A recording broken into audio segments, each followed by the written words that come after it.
Our first speaker is a Photoshop ninja who loves nerdy space movies, oversharing on Facebook, and he lost his virginity to the Raiders of the Lost Ark theme. Please welcome to the stage, Matt Wiley.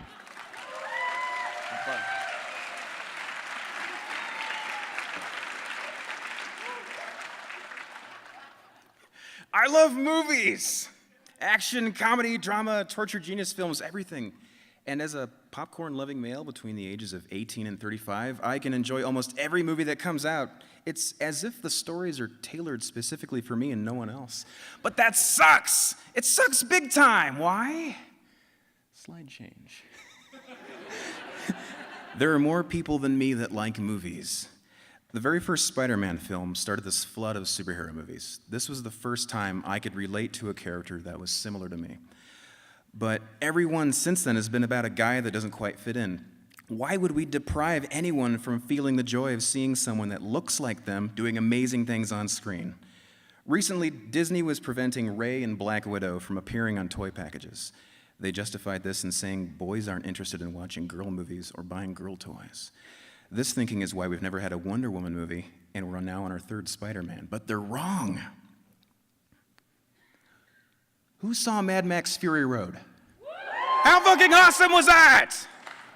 Furiosa is a badass woman character with real emotions, character motivations, and kicks as much ass as any of the guys. She's Rosie the Riveter with actual rivets, and people loved it.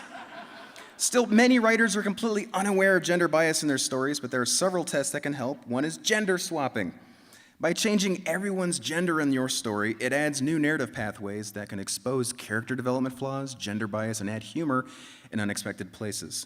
Warning, I am in no way qualified to be an expert on this, so consider it more of a fun thought exercise. Let's begin.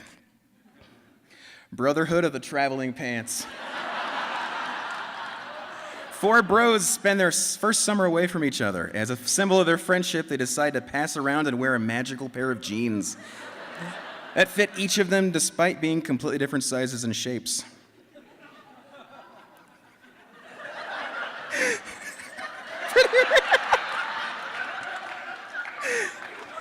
Edwina is a ruthless businesswoman who specializes in taking over companies. She hires a male prostitute named Victor to spend the week with her for money. Victor goes shopping for expensive clothes that make him look like a real man, and they fall in love.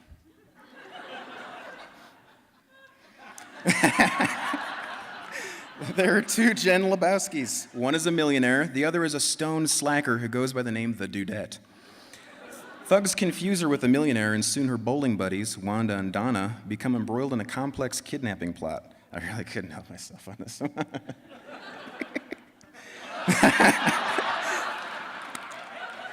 Cab driver Corbadalis, a former elite commando, rescues Lilu, the world's most perfect genetically engineered man, to save the world from the clutches of the evil Mrs. Zorg. And then there's Ruby Rod, a cross-dressing flamboyant radio diva whose gender swap was so confusing I honestly didn't know what to do.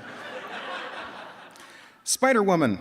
Patty Parker is a hopelessly nerdy high school student who wants nothing more than to get a date with Marvin James Watson, the boy next door.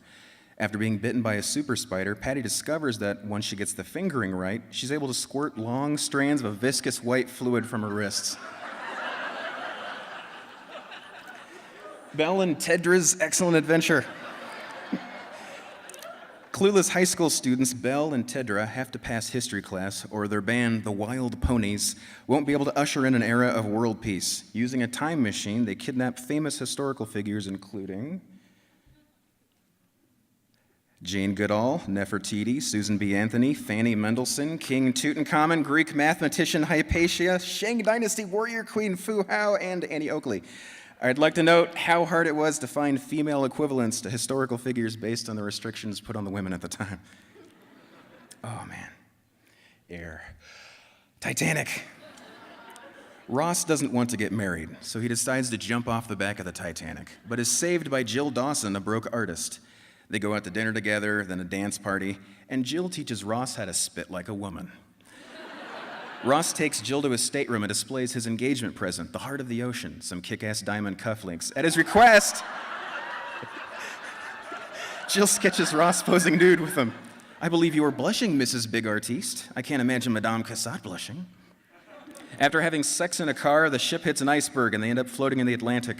But Ross doesn't scoot over, so Jill sinks to her death. What a dick, Ross! Back to the future. Marcia McFly is a slacker who hangs out with the crazy Dr. Emma Brown, who created a time machine out of a DeLorean. After running from terrorists, Marcia travels back in time, gets run over by his grandmother, and accidentally prevents his parents from meeting. Marcia wakes in the bedroom of her teenage father, Larry. 1955! Just relax, Victoria. You got a big bruise on your head. Where are my pants? Over there, on my sock drawer. I've never seen purple underwear before, Victoria. Isn't that your name? It's written all over your underwear. Star Wars. Whiny space farmer Lucy Skywalker wants to leave her desert planet and join the rebellion.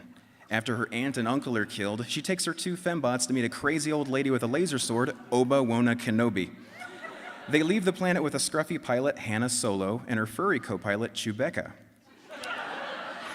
After being taken captive at the Death Star, they rescue Leia, a handsome prince who turns out to be a brilliant strategic leader and quite manly after all.